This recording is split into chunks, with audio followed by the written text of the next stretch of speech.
Hey guys, welcome back to another episode of the Apparel Academy. In this episode, we're going to do things a little bit differently and show you on the embroidery machine 3 efficiency tips in your production process that can save you time and maximize your output.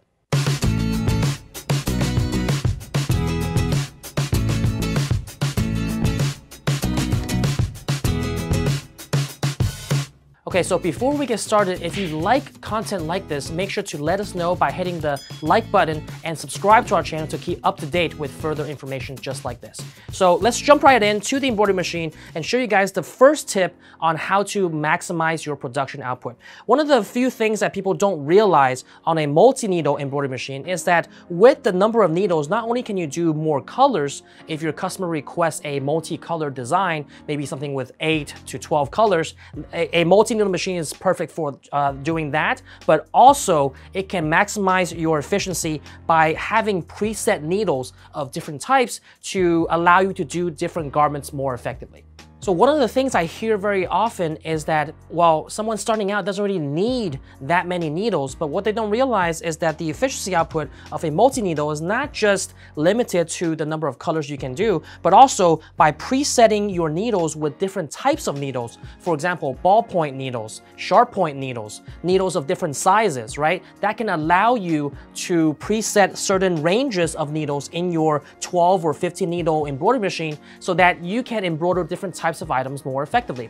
For example, if you're doing something on a knit type of fabric, you want to have ballpoint needles, right? You have different types of setups for different types of fabrics. If you're doing caps, you want to have sharp point needles so that it can penetrate the tough cap more easily. And you might even want to have 80-12 needles, go one size up than the standard 75-11 when you're doing tougher structure caps. So all of that, I just mentioned 3 different types of needles, but there are a lot more ranges of needles than that, but those are the most common types of needles that you'll be using: ballpoint, sharp point, and larger needles of different sizes, which you can preset by changing a certain range of needles for a certain type of needle. So as an example, your needles 1 through 5 can be your ballpoint needles. Your needles 6 through 10 or 11 can be your sharp point needles. And then you can set your needles 12 to 15 for your larger size needles. That way, you always have a preset range of about 5 needles, 4 to 5 needles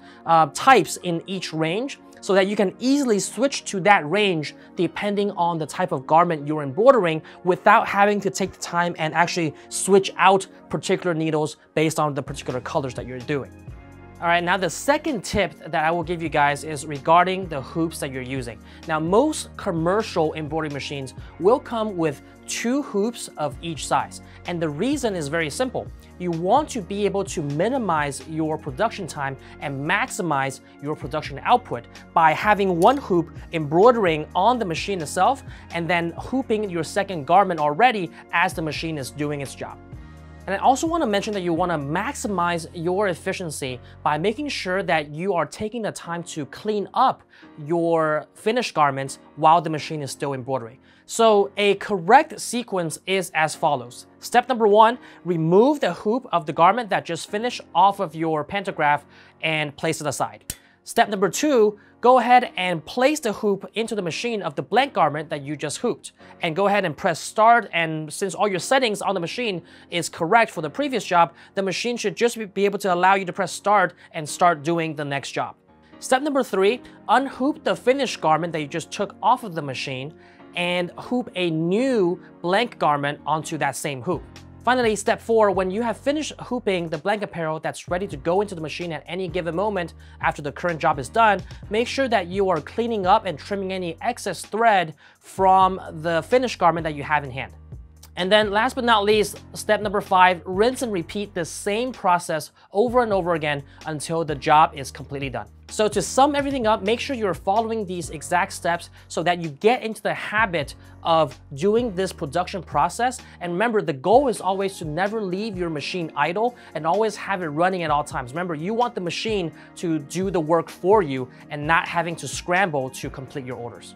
The next and final tip that we're going to give you about maximizing your efficiency is all about thread placement and thread usage. So we're going to head on over to the thread rack and demonstrate to you guys exactly how that works. All right, so now that we're at the back of the machine at the thread rack, we're going to show you two particular things with regards to threads that's going to maximize your efficiency in your production process. So the first thing with regards to threads is the thread placement. In particular, thread placement of your most commonly used colors, which for most people and most embroiderers, it's going to be the colors black and white. So what I mean by thread placement is you want to make sure that your black and whites are in the center of your thread rack, near the center of your entire needle ranges. So if you have a 15 needle machine, your black and white threads should be around the 7 to 8 needle mark. So the rationale for this is quite simple.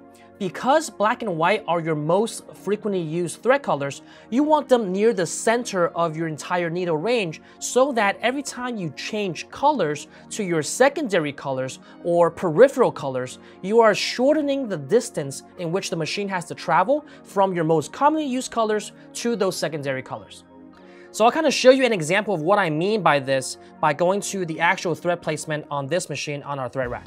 So you can see here that my black and white colors are around 7, 8, and 9. That's towards the middle of my 15 needle range. I also have another cone of white thread on thread number 5.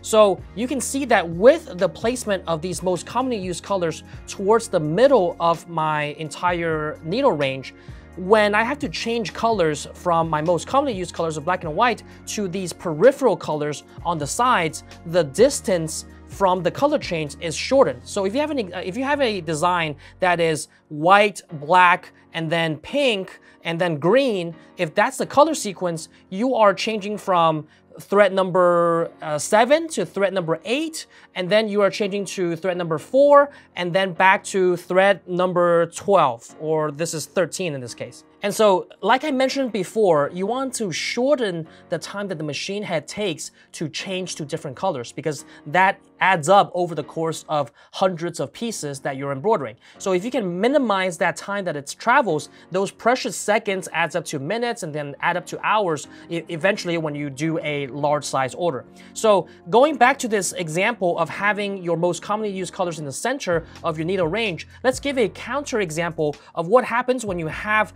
these most commonly used colors on the sides, maybe on needle number 1 through 3 or needles number 12, 13, 14. What happens then is your most commonly used colors are on the edges of your entire needle range, and when they finish embroidering on needles 1 and 2 for black and white, now they have to change to needle number 13 for green, and then change back to needle number 4 for pink, right? So that range from changing from 1 and 2 to 13 and then back to 3, it's a long range to travel, and that adds up in those precious seconds. Instead, you want your cones of thread that you for the most commonly used colors in the center, so that to each side of your entire needle range, you have a very minimal travel distance. The most that you'll have to travel from the middle ranges needles to the edges, it's around 4 to 5 needles, right? And so when you kind of go back to the center for your most commonly used colors, that's also only 4 to 5 needles of color change, instead of them going from 1 to 10, which is 9 needles, or from 12 back to 2, that's another 10 needle changes. You want to have a good distance on both sides from your most commonly used colors so that you can change needles very quickly.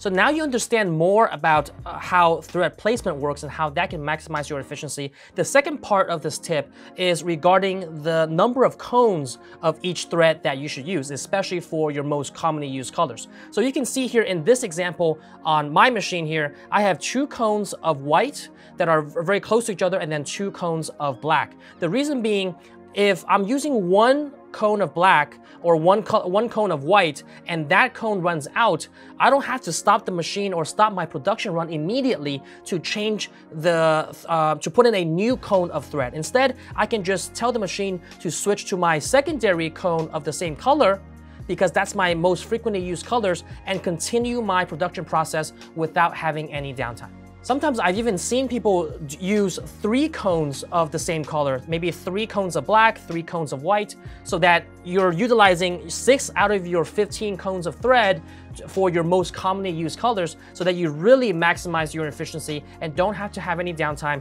when one cone of thread runs out. Now, you can also do this for other types of colors that you see are being used a lot or your customers are requesting a lot in the jobs that you do. The cones that I mentioned for black and white are just common across the board for every embroiderer. Those are the most common colors that people use. But if you find a particular color, maybe light blue or something, for a particular client that you're constantly using for, you might want to double up on that cone of thread as well, since that is a commonly used cone of thread based on your circumstance. And then one last bonus tip that I will give you guys regarding threads is don't place your similar colors too close to each other, because that might cause some confusion. So you see in this example, I have my 2 shades of pink farther apart and not have them close together so that it doesn't confuse me with regards to what exact shade of pink I'm going to use for that particular job. Okay guys, so I hope you enjoyed those 3 tips that will help you maximize your efficiency in your production process. Let me know in the comments below which efficiency tip you like the best and what tips you have experienced that has helped you in your production process. I also want to remind you guys, if you haven't done so already, to give a quick thumbs up to this video and subscribe to our channel if you haven't done so already. That lets us know that you are enjoying this content so that we can make more videos just like this. And last but not least, as always, don't forget to join our free Facebook group, Embroidery and Custom Apparel Mastery, where you can join thousands of other apparel decorators and join the conversation. Again, hope you guys enjoyed this video, and until next time.